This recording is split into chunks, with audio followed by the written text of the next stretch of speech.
Astaghfirullah. Bismillahirrahmanirrahim. Assalamualaikum warahmatullahi wabarakatuh.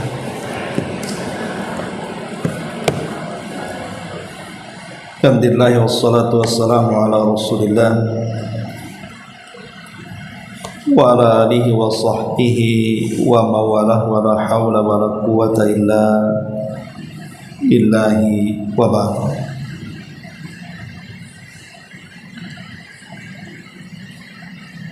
Baik, kita akan lanjutkan kajian kita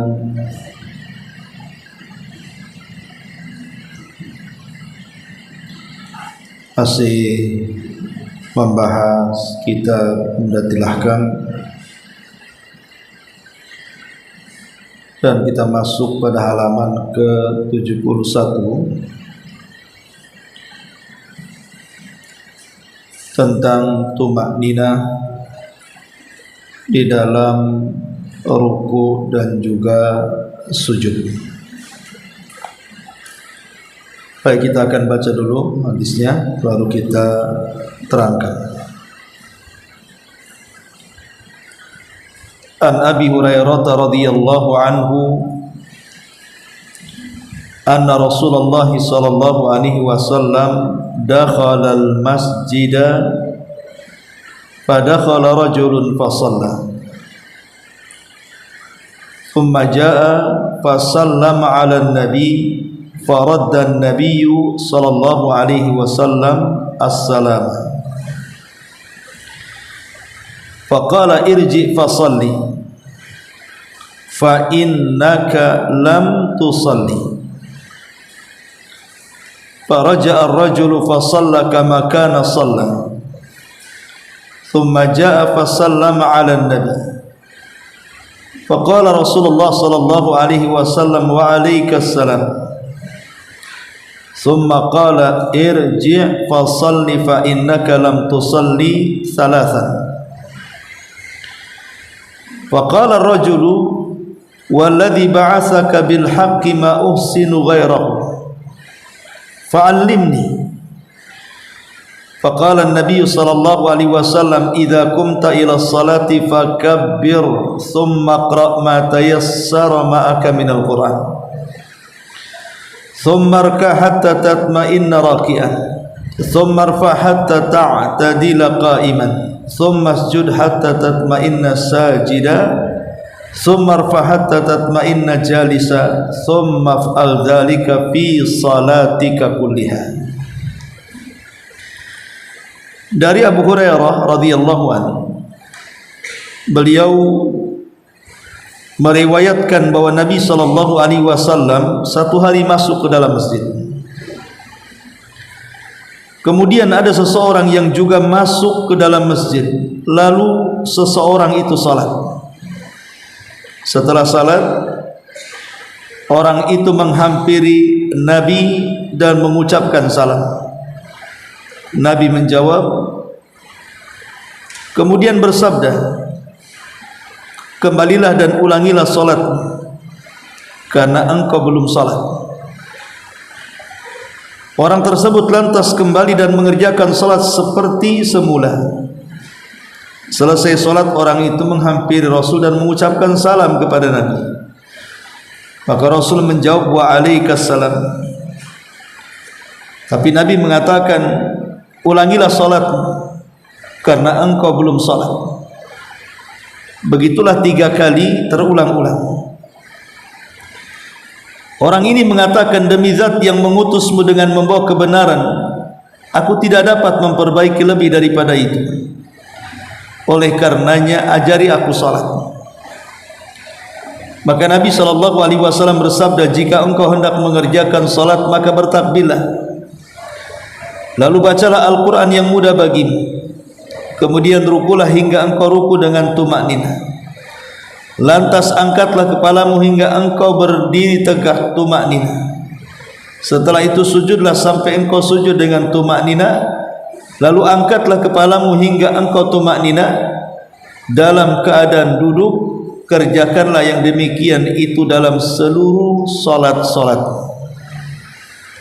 Baik, Hadis ini menjelaskan kepada kita tentang pentingnya khusyuk di dalam salat.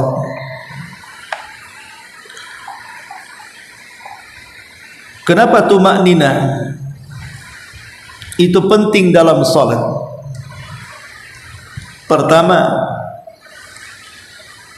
karena tumakninah itu menentukan sah dan tidaknya salat.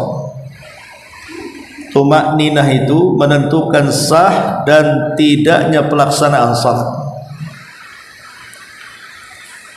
Kenapa tumakninah menentukan sah dan tidaknya pelaksanaan salat? Karena tumakninah itu rukun. Dia rukun daripada rukun-rukun salat. Yang kedua, karena tumakninah ini bisa melahirkan kehusyuan dalam salat. Ketika seseorang salat kemudian tidak bergerak kecuali dalam gerakan-gerakan salat, maka itu akan mempengaruhi kepada hatinya sehingga akan melahirkan kehusyuan.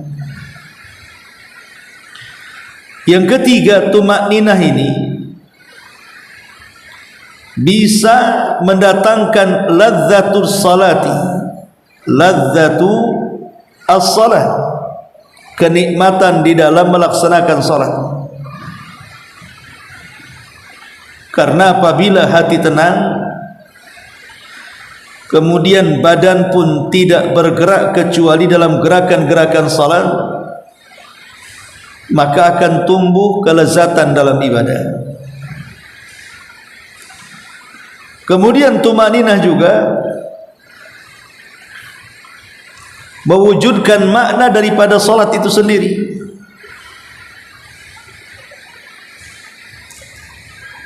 Di mana orang yang tumakninah itu menggantikan salat yang hanya sekedar gerakan ataupun bacaan menjadi ibadah ruhani yang penuh dengan makna dan juga syarat pelajaran. Kemudian yang kelima, tumakninah ini bisa menjauhi sifat-sifat munafik saat salat. Jadi sifat-sifat munafik di dalam salat yang mereka selalu tidak tumakninah alias tergesa-gesa, maka orang yang berusaha untuk tumakninah hakikatnya dia menyelisihi salatnya orang-orang munafik. Karena orang munafik la yadhkurunallaha illa qalila, mereka tidak mengingat Allah kecuali sedikit. Ma'asyiral muslimat yang dimuliakan Allah Subhanahu wa taala. Kemudian yang keenam, bahwa tumakninah itu adalah miqyasul iman. Dia adalah asas daripada keimanan. Karena tadi lawan orang-orang munafik berarti orang-orang yang beriman. Berarti tumakninah itu artinya asas daripada keimanan. Dan yang terakhir, bahwa tumakninah itu alamatul itqan, alamat dari tanda-tanda orang itu memang menguasai salat. Karena orang yang tidak menguasai salat, tidak paham dengan salat, maka jarang tumakninah. Lalu bagaimana caranya supaya kita menjadi tumakninah? Pertama, as-sukunu, jangan bergerak sesuatu yang tidak penting kecuali gerakan-gerakan salat. Yang kedua, i'tidal, maksudnya saat dia berdiri dia betul-betul berdiri dengan cara lurus, baik ketika berdiri dari mulai salat atau berdiri dari bangkit daripada ruku sampai persendian kembali ke tempatnya masing-masing. Kemudian yang ketiga, al-mutaba'ah, mencontoh gerakan-gerakan Nabi. Kalau kita mau mencontoh gerakan-gerakan Nabi, kalau kita menjadi makmum, berarti kita mengikuti gerakan imam. Sebagaimana Nabi SAW bersabda tentang kewajiban seorang makmum terhadap imam, fa idza kabbara fakabbir, kalau imam bertakbir ikut takbir. Artinya mengikut apa yang diajarkan Nabi dalam salat. Kalau harus ikut imam, ikuti imam, jangan selisih imam. Kemudian yang keempat, adamu at-ta'jil, tidak terburu-buru dalam gerakan. Tidak terburu-buru dalam gerakan. Karena terburu-buru dalam gerakan itu lawan daripada tumakninah. Tumakninah kan tenang, tidak tergesa-gesa. Adapun terburu-buru itu lawan daripada tumakninah. Artinya kalau orang salat terburu-buru dalam gerakan dan bacaan, dipastikan tidak akan tumakninah, karena tumakninah itu lawan daripada terburu-buru. Yang kedua, kalau terburu-buru dalam salat, selain daripada mencegah tumakninah, mengurangi pahala. Bahkan bukan hanya mengurangi pahala, menguras pahala, bahkan tidak berpahala. Tergantung terburu-burunya dalam salat seperti apa, bisa mengurangi pahala atau menguras pahala atau sama sekali tidak berpahala. Dan orang yang terburu-buru dalam salat menunjukkan apa? Memiliki sifat nifak dalam hatinya. Para ulama memberikan kepada kita nasihat agar memperhatikan di 4 tempat dalam salat. Karena biasanya 4 tempat dalam salat ini manusia terpancing untuk tidak tumakninah alias terburu-buru. Pertama, ketika seseorang pergi atau berangkat dari rumah menuju masjid. Terkadang di masyarakat kita ini, kalau sudah terdengar suara azan, apalagi qomat, sementara kita masih berada di perjalanan, terkadang kita ini mempercepat langkah itu. Sehingga ketika kemudian imam takbiratul ihram, kemudian kita baru sampai di salat dengan terengah-engah mengatur nafas, kemudian kita ikut takbir, dan ini akan memadaratkan orang yang tergesa-gesa. Ketika mendengar muadzin mengumandangkan qomat, akhirnya dia lari dari rumah sampai ke masjid, maka akan memadaratkan salatnya, karena bacaan atau gerakan orang yang terengah-engah itu tidak memiliki nilai yang bagus daripada orang yang tenang. Ini yang pertama. Yang kedua, terburu-buru membaca surah Al-Fatihah, sehingga kemudian ada beberapa lafaz dalam surah Al-Fatihah itu yang melenceng. Makanya kenapa Nabi SAW memerintahkan kita dalam salat itu untuk membaca Fatihah ayat per ayat, bukan dibaca satu nafas. Tapi alhamdulillahirabbil alamin satu ayat, ar-rahmanir rahim satu ayat, maliki yaumiddin satu ayat. Jadi dibuat ayat per ayat supaya kita lebih tumaninah lagi. Kemudian yang ketiga, seperti dalam hadis yang kita bahas ini, tergesa-gesa ketika ruku dan sujud. Makanya ada hadis dari Ibnu Umar radhiyallahu anhuma. Saat Ibnu Umar radhiyallahu anhuma melihat ada orang yang memanjangkan salatnya dan dia menambah bacaannya sehingga panjang sekali salatnya dan panjang berdirinya, tapi saat ruku dan sujud orang ini terlalu cepat. Maka Ibnu Umar radhiyallahu anhuma menasihati, kalau aku seperti dia, maksudnya memanjangkan salatnya, maka aku pun akan panjangkan rukuku dan aku pun akan panjangkan sujudku. Kenapa demikian? Karena Nabi SAW pernah mengatakan, innal abda idza qama ila salati ata bi dhunubihi kulliha fawudiat ala atiqaihi fakullama raka'a aw sajada tasaqatat anhu. Kata Nabi SAW, sesungguhnya jika seorang hamba berdiri untuk melaksanakan salat, dia datang membawa semua dosa-dosanya, lalu dosa-dosanya akan ditaruh di atas kedua pundaknya. Setiap kali orang salat ruku dan sujud, maka dosa-dosanya akan berguguran. Makanya penting tumaninah dalam ruku dan sujud, karena itu yang menentukan lunturnya dosa-dosa kita dalam badan kita. Karena setiap orang yang sholat, kata Rasul, Allah letakkan semua dosanya di mana?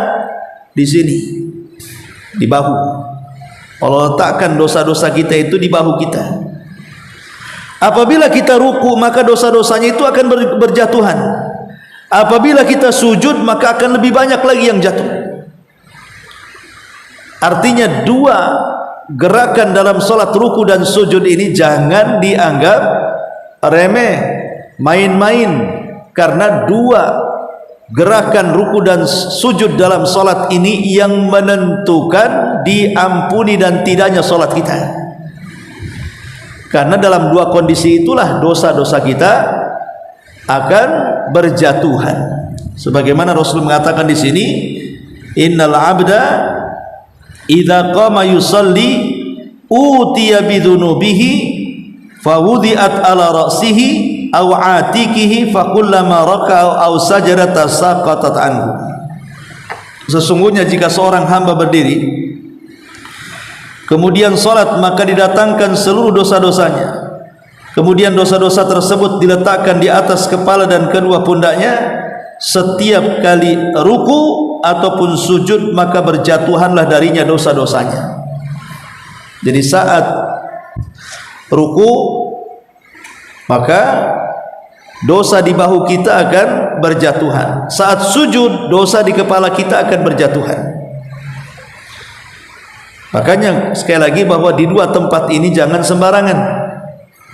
Aisyah Ummul Mukminin radhiyallahu anha sampai mengatakan, jangan kau tanya salatnya Rasul, rukunya sama dengan berdirinya dan sujudnya sama dengan rukunya.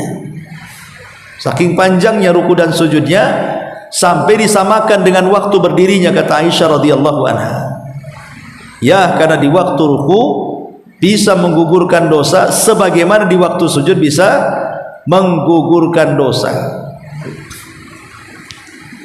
Ma'asyiral muslimat yang dimuliakan Allah Azza wa Jalla. Jadi yang ketiga yang biasanya orang itu tergesa-gesa adalah tidak menyempurnakan ruku dan sujud. Dan yang terakhir, yang keempat, biasanya orang tergesa-gesa itu dalam sholat ketika mendahului imam.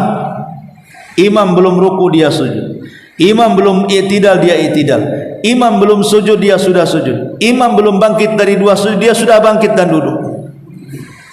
Di masyarakat kadang-kadang seperti itu.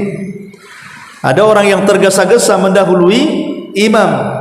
Justru mendahului imam itu bisa membatalkan sholat. Tidak boleh mendahului imam itu membatalkan salat. Dan yang terakhir pun termasuk al-ajalah yang dilarang dalam salat adalah selepas salam tidak berzikir.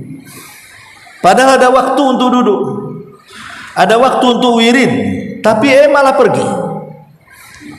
Inilah 5 perkara yang terkadang di masyarakat itu seseorang meninggalkan tumakninah karena 5 perkara dalam salat ini. Tergesa-gesa saat datang. Yang kedua, tergesa-gesa dalam membaca Fatihah. Yang ketiga, tergesa-gesa karena tidak menyempurnakan ruku dan sujud. Yang keempat, tergesa-gesa karena mendahului imam baik dalam ruku, sujud atau berdiri. Dan yang terakhir, tergesa-gesa selepas salat langsung pulang, langsung beranjak dan tidak sempat wirid ataupun zikir. Itulah semua menyelisihi tumakninah di dalam salat. Baik.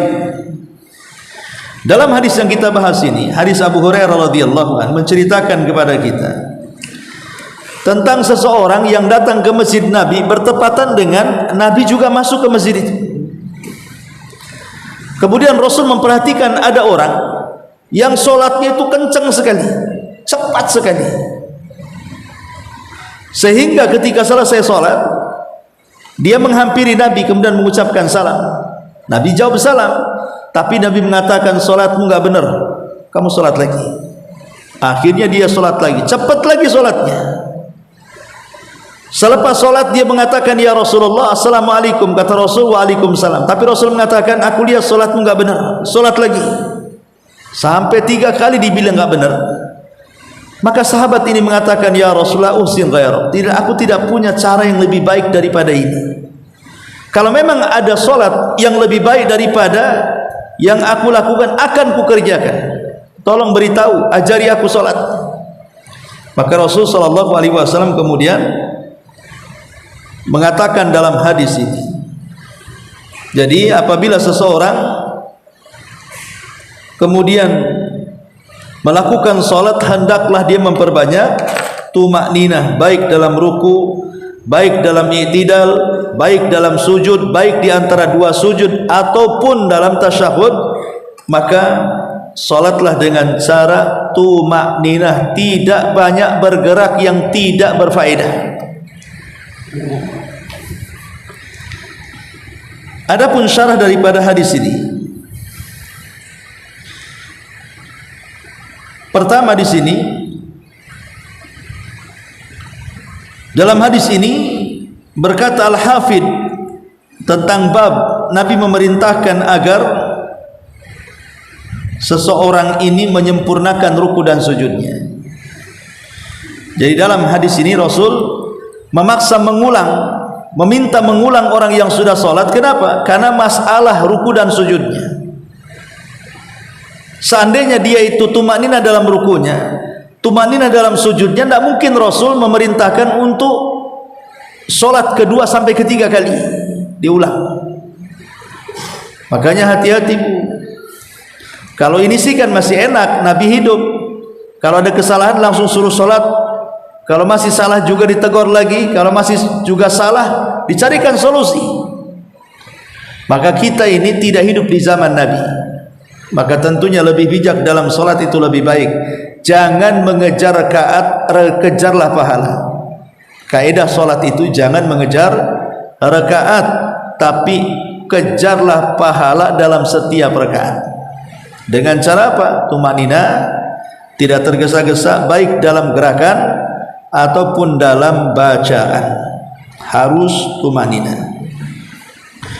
Lah dalam hadis ini juga memberikan isyarat tentang tata cara tumakninah,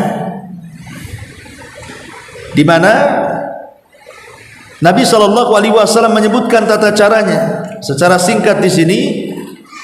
Idza qumta ila sholati fakabbir tsumma qra' ma tayassara ma'aka minal Qur'an. Apabila engkau menuju salat, maka bertakbirlah, maksudnya takbiratul ihram. Kemudian bacalah apa yang mudah dari Al-Quran, karena ini bagian daripada tumakninah. Kalau mudah bacaannya, bisa dihafal dan sudah pernah hafal, bahkan mungkin dalam hafalan seperti surat-surat pendek dalam juz amma itu, maka kita akan lebih tumakninah lagi, bacaannya tenang, kalem, dan juga berbobot. Maka ini yang pertama. Yang kedua, summarka hatta tatma'inna raqiyan, kemudian ruku sampai tumakninah rukunya. Perkara yang kedua dalam masalah ruku harus betul-betul tumakninah. Ya. Maksudnya kalau seandainya rukunya begini Bu, kata Rasul, kalaupun seandainya ada dikasih bejana di atas pundak itu yang penuh dengan air, saking lurusnya maka bejana itu tidak akan tumpah dan jatuh. Seperti itu cara rukunya itu. Punggung ibu seperti ini, letakkan di atasnya bejana. Kalau bejana itu tidak jatuh, berarti ibu sudah benar tuh rukunya. Kalau bejana itu jatuh ke depan, berarti terlalu begini itu, makanya dia gelundung kan gitu. Atau kalau umpamanya begini, ya gelundung juga ke belakang, maka sama-sama merusak solat kan.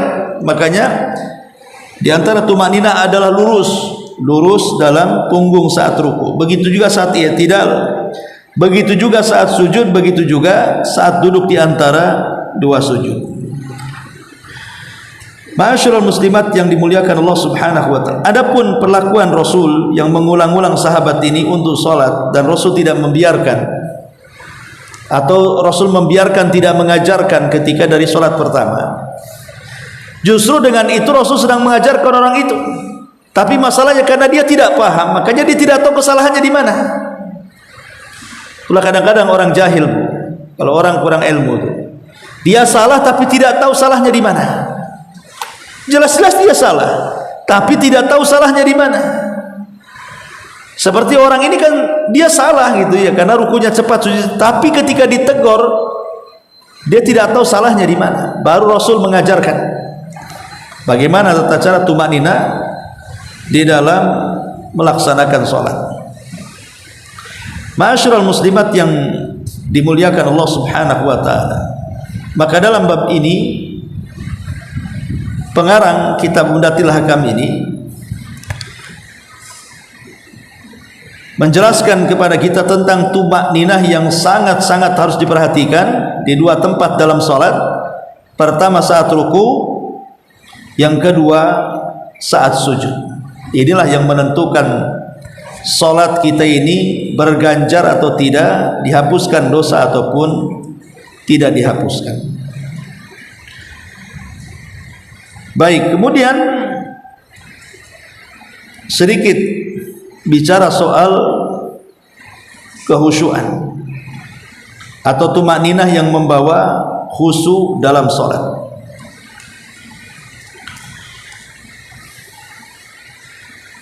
Dijelaskan oleh Al-Imam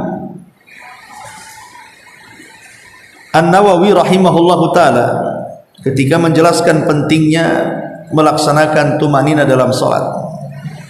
Kata beliau, al-ajalatu fi salati min kaidi syaitan. Tergesa-gesa sehingga tidak tumakninah dalam salat itu, sebenarnya itu bagian daripada tipuan-tipuan syaitan. Itu makar daripada syaitan, supaya orang yang salat tidak khusyuk itu mereka tidak berhasil dalam salatnya. Padahal Allah mengatakan qad aflahal mu'minun alladzina hum fi salatihim khashi'un. Sungguh beruntung orang-orang yang beriman, orang yang dalam salat mereka khusyuk, artinya orang yang dalam salat mereka dipenuhi dengan tumakninah. Dipenuhi dengan tumakninah, barulah dikatakan beruntung dalam salatnya.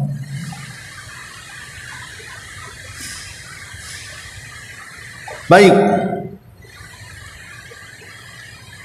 Kemudian juga kata beliau di sini setelah mengatakan itu bagian daripada kaidi syaitan. Yang kedua, kata beliau, bila seseorang itu al-ajalah, tergesa-gesa dan meninggalkan tumakninah, an yahrumaka ajruha wa thawabuha, pahala dan ganjaran salatnya akan diharamkan kepadamu. Dia bagian daripada tipu daya setan. Kalau masih melakukan, maka pahala dan ganjaran diharamkan kepada kita. Artinya salatnya percuma, nggak dapat apa-apa. Kemudian dan yang ketiga, kalau orang ala ajal, tergesa-gesa dan tidak tumaknina, maka salatnya tidak memiliki pengaruh dalam kehidupannya. Padahal salat itu bisa mencegah perbuatan keji dan mungkar, tapi karena salatnya tidak pernah khusyuk dan tumaknina, maka wajar kalau salat yang dilakukannya tidak mencegah dari keburukan dan tidak memerintahkan dari kemungkaran. Masyarul muslimat yang dimuliakan Allah Subhanahu wa taala. Adapun al-ajalah terkadang ataupun tergesa-gesa dalam salat itu sebenarnya apakah semua tercela karena menyelisih tumaknina atau ada yang dibolehkan?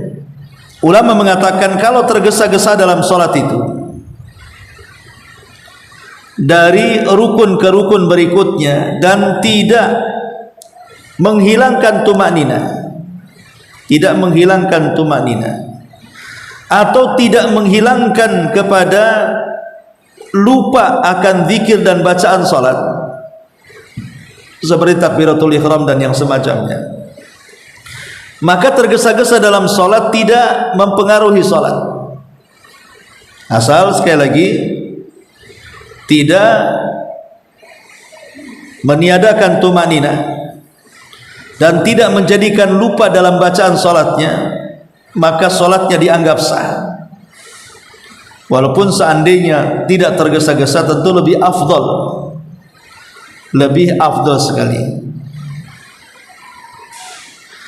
Atau tergesa-gesa saat berjalan menuju salat. Kalau tergesa-gesanya maksudnya tergesa-gesa adi, perkara biasa, bukan perkara-perkara yang menyeleneh gitu ya. Ya memang dah biasa dilakukan manusia. Selama tidak lari-lari, ya hanya mempercepat jalan saja, dan itu tidak mempengaruhi kepada sholatnya, maka tergesa-gesa seperti ini pun dibolehkan. Tergesa-gesa seperti ini pun dibolehkan. Tapi yang jelas bahwa kalau kita ingin tumakninah, betul-betul tumakninah, maka renungkan 4 perkara. Dengan 4 perkara ini kata para ulama, insya Allah kita bisa membangun tumakninah. Pertama, renungkan solat kita, bahwa solat kita itu sedang berhadapan dengan siapa. Kita ini solat sedang berhadapan dengan Allah Subhanahu wa ta'ala. Karena di dunia ini kita akan berjumpa dengan Allah 2 kali, dan di akhirat akan berjumpa dengan Allah 2 kali. Perjumpaan pertama di dunia ketika sholat, itulah perjumpaan kita dengan Allah di dunia saat kita sholat. Maka kalau kita kemudian ketika berdiri sholat itu terpikir bahwa kita sedang berhadapan dengan Allah, artinya Allah sedang memperhatikan sholat kita, maka yakin setiap gerakan dan bacaan pasti akan khusyuk dan tumaninah. Kenapa? Karena seolah-olah Allah ada di hadapan kita memperhatikan kita. Yang kedua, tadabburul qiraah. Kalau kita bisa tadabbur, mentadaburi maksudnya merenungkan isi daripada bacaan yang kita baca, baik surat-surat yang kita baca atau zikir-zikir yang dibaca selama salat, seperti zikir ketika ruku, sujud, tasawuf dan begitu seterusnya. Kita bisa meresapi karena kita paham bahasa Arab, maka itu akan membantu kepada tumakninah kita dalam salat.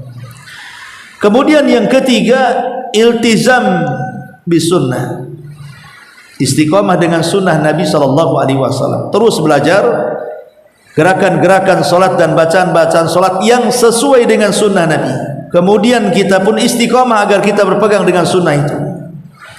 Maka berpegang dengan sunnah salah satu renungan juga yang bisa menjadikan kita lebih tumaninah. Dan yang terakhir tentunya al-isti'adzah, berlindunglah dari syaitan. karena setan itulah yang membuat kita tergesa-gesa supaya solat kita tidak sah, atau minimalnya pahalanya hilang, atau minimalnya kemudian kita malas untuk melaksanakan solat. Maka yang keempat, kalau ingin tumanina, ingin khusyuk, maka berlindunglah kepada Allah Subhanahu wa taala dari syaitan yang terkutuk. Setiap kali datang waswas dalam salat, bacalah isti'adzah, a'udzubillahi minasyaitonir rajim. Kemudian ludahkan perkara ludah kita ke arah kiri 3 kali. Inilah diantara keterangan hadis tentang tumanina. Baik, sampai di sini. Sebelum saya tutup, kalau ada yang bertanya silakan.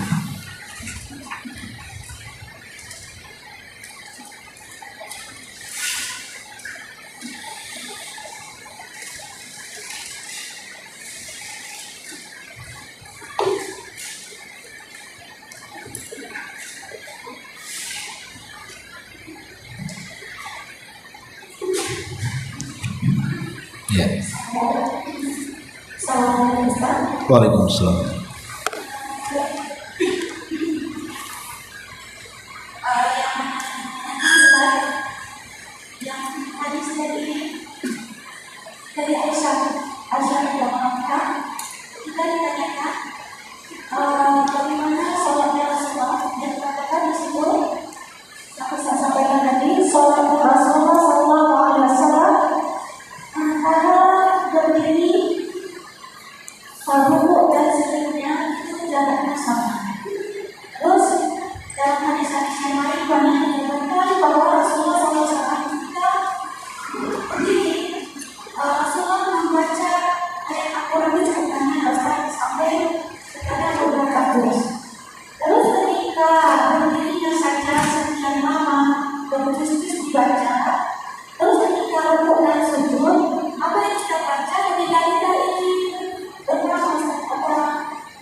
Iya, alhamdulillah.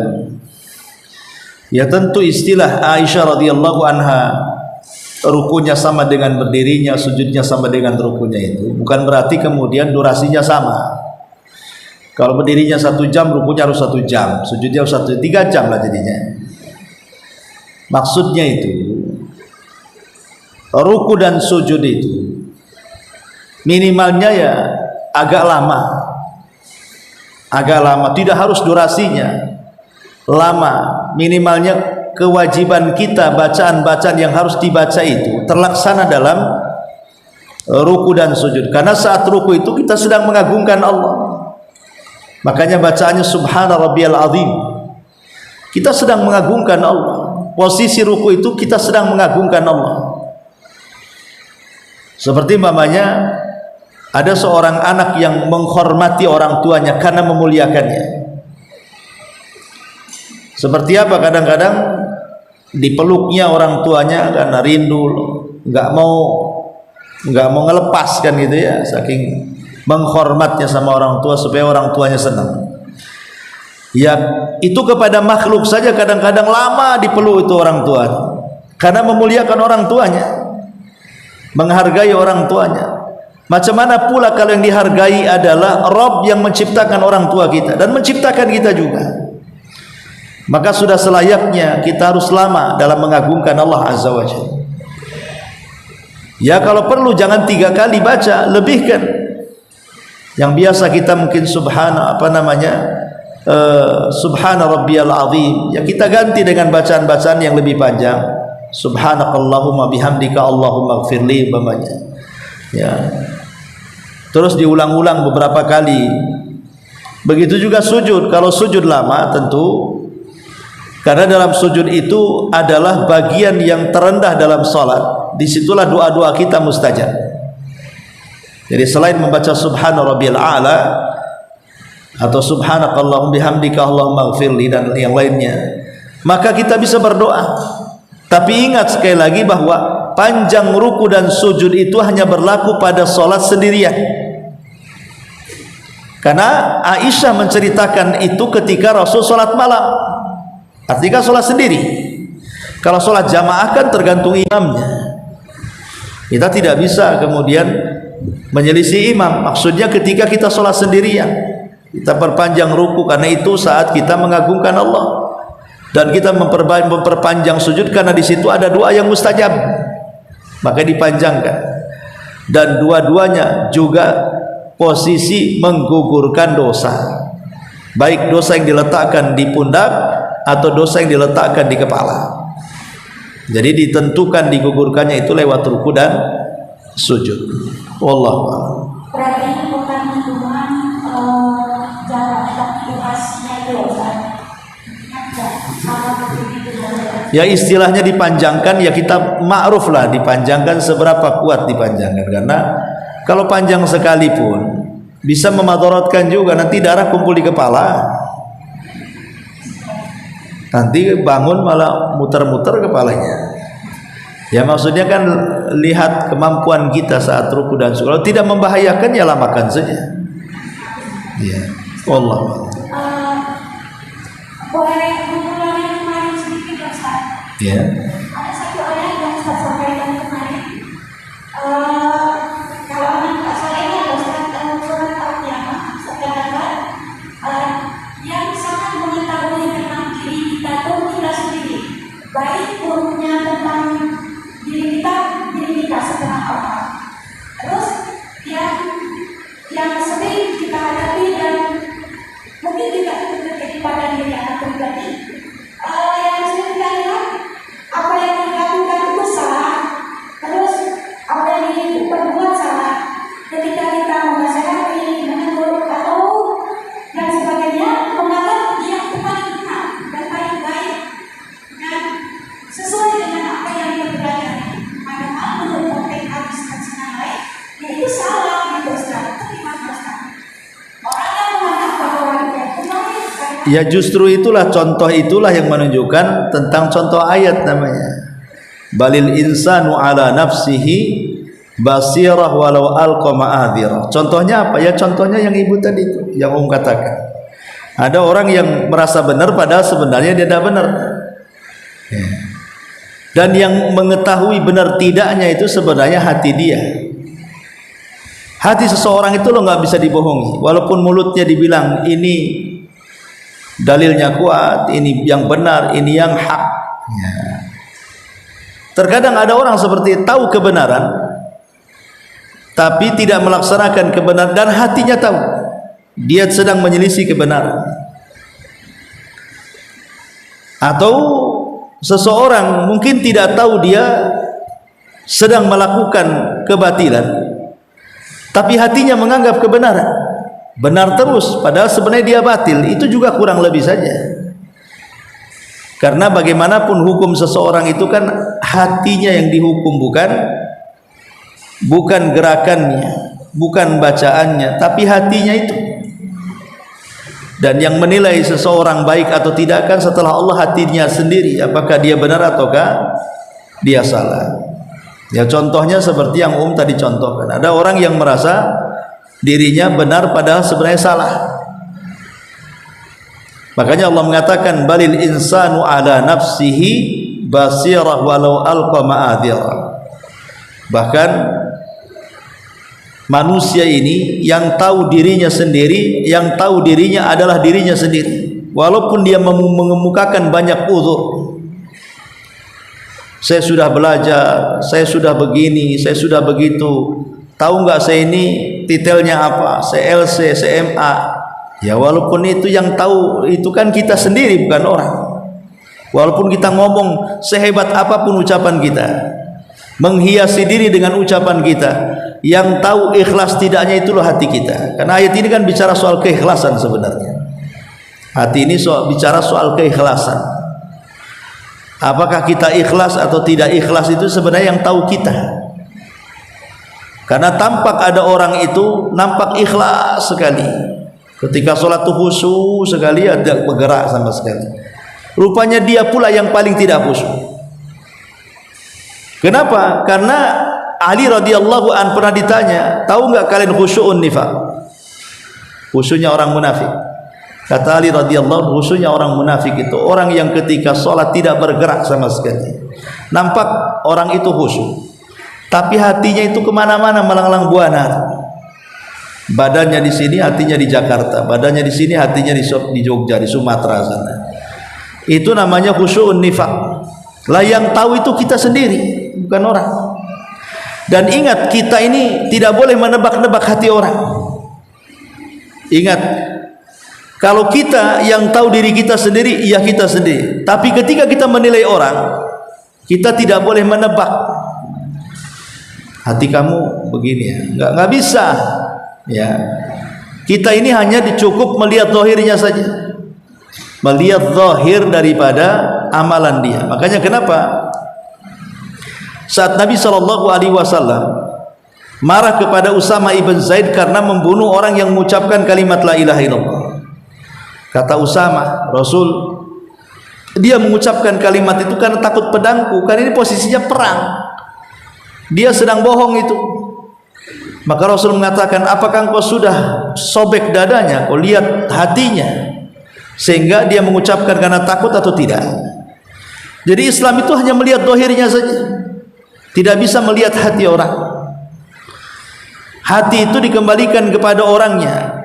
Cuman kita yang menilai, cukup lihat zahirnya saja. Kalau zahirnya salah ya kita salahkan, kalau zahirnya benar ya kita benarkan. Soal hatinya urusan dia dengan Allah Subhanahu wa taala, karena kita tidak bisa mengorek hati orang. Makanya dari sini, maka kalau kita melihat diri sendiri pasti kita tahu mana yang hak, mana yang batil. Tapi kalau melihat orang cukup melihat zahirnya saja. Kita tidak bisa melihat sampai ke dalam-dalamnya.